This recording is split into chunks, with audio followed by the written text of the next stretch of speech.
What are some things that God has brought you through that have been difficult, that have been hard, where you've seen His grace, you've seen His faithfulness? Okay. When we were new Christians, my husband sold his business, which was really tough on me because that was the first time in my life I had ever had security. For years, we lived on $750 a month. As life went on, we had this Bible study, and then we had the Jesus Barn in Morton, which many of you know about. We bought the property, and we had no money until we sold our house. And when we sold our house, then we had the money to buy the barn.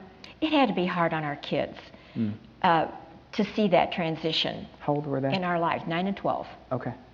They were 9 and 12. God led us to sell the barn. It was just time for it to close.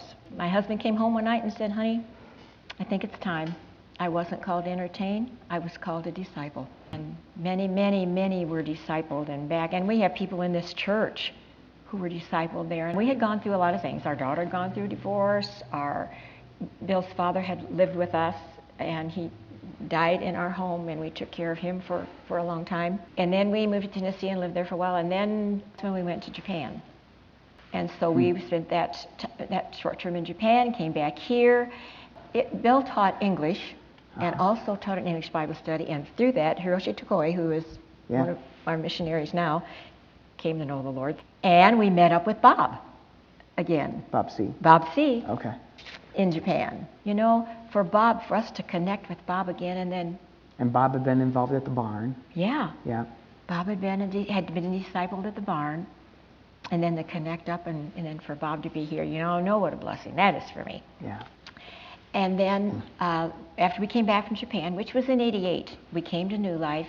They asked Bill to pastor, and he said, "Well, I'm preparing really to go back to Japan full time." And the elders said, "Well, you pastor, and then when the time comes for you to go to Japan, we'll support you."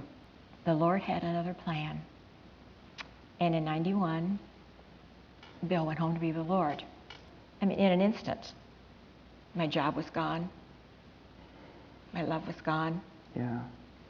Everything was gone in an instant. One night in bed, and I felt like I was on a plane like this, and I'd go up so far and I'd fall back. And I just said, "God, I can't do this anymore. I can't do it anymore." God said to me, "You can do all things through Christ who strengthens you."